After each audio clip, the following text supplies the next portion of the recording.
Hello everybody, how you all doing? Forgive me if I sound a bit tired. It's nearly 2 a.m. It's been a long day, but here we are in the Stratoliner Boeing 307. There's already a lot of videos online, I think. I'm not going to do a full review or anything like that, or any checklists, just my first impressions. For me, what's really important in this kind of aircraft is authentic navigation or autopilot, gyropilot, and so far I'm having trouble with this. Yeah, I've used them before a lot in the DC-3 and the Electra, I think, yeah, plus also in other sims. Anyway, let's get straight to it. A couple of things I've noticed, and this is following the manual, which is not a bad manual, a short manual anyway, but here we've got your heading, which is here, also displayed here and also here. Now one thing I do notice in the plane is there's no magnetic heading. Maybe I'm just missing it, but I've looked around all the time, can't find anything. Of course, where it should be is somewhere up here, but it's not. On real photos there's a compass hanging down, magnetic compass here. The manual and the lighting says this is the compass, but this is actually gyro drift, but we'll get to that in a moment. So anyway, it's supposed to fly straight and level. I haven't trimmed her up, but anyway, that's straight and level enough for me. Before we turn on the autopilot, gyropilot, sorry, we should match up the desired heading to our heading, which is about right, then turn on the gyropilot. Okay, now we've got gyropilot powered. We're flying straight and level, or straight level. Okay, the picture just works. You can see here it's a bit strange, we're pushing forward on the mouse to climb, which is a bit strange, but anyway, it's fine, you get used to it. We can put in a climb here if we want to. Okay, I'll push forward a bit more. Okay, I can pull back, which brings the nose back down, strangely, but we can get her to more or less fly straight and level, which is great. But now it comes to, now you can see we're drifting a bit here. Now this needs to be uncaged, which is here, and the autopilot's on, or gyropilot, sorry, and if we need to make a turn, now we can adjust the heading here, desired heading, and again the button spins around a bit there, you can see, which is a bit strange. Anyway, so let's command a 60 heading, and nothing's happening.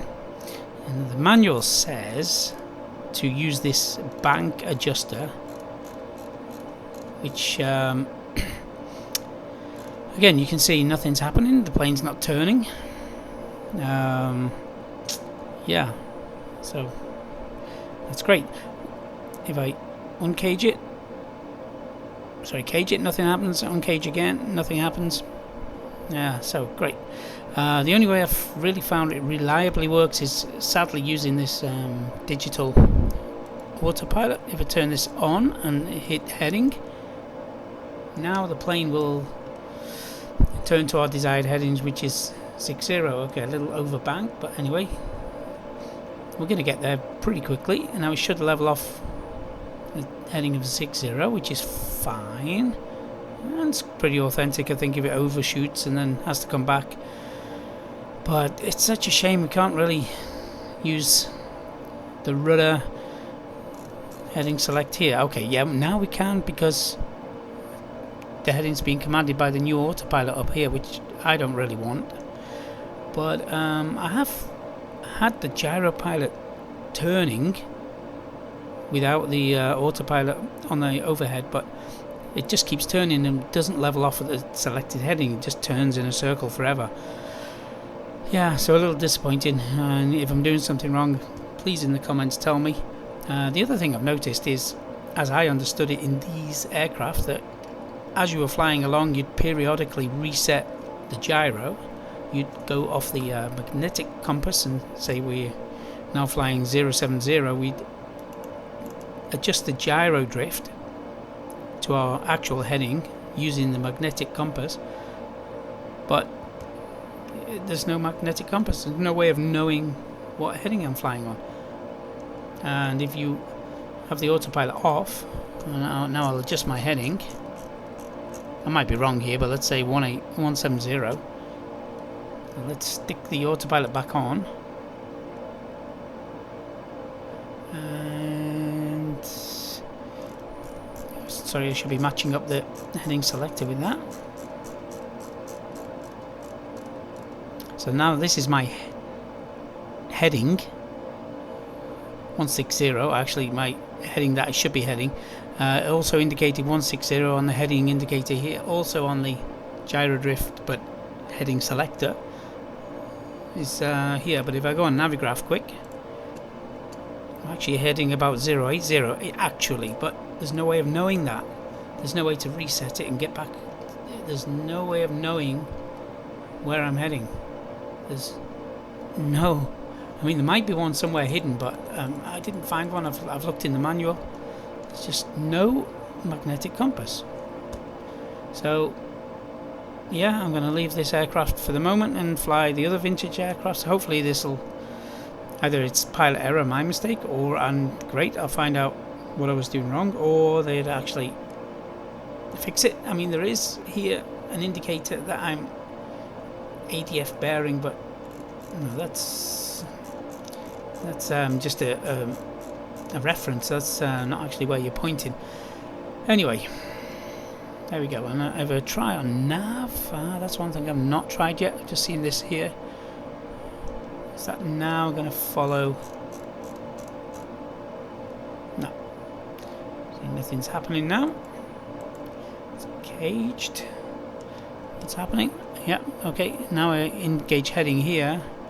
Now the plane will start turning. I know it's a bit complicated. I'm not an expert. But my point is here. There's no way of knowing where you're flying. It indicated now that I'm flying on roughly south. It's not the case. So yeah. Thanks. It's only $10, but looking nice. I really enjoy it. The exterior model's great. I'm sure there'll be some good deliveries for it, but it's a little bit useless at the moment for navigation. And there's no way on earth I'm going to use this thing up here. The GPS. Actually wouldn't know how to, I've just turned off the avionics anyway. Wouldn't know how to use it, but please, if anyone can help me. I know these are for VORs, VOR tuning here, fine, but my point is there's no magnetic compass. Anyway, there you go. My thoughts. Got potential for $10, but pretty useless at the moment. Okay, thanks a lot. I'm just going to spiral out and crash. Okay, take care.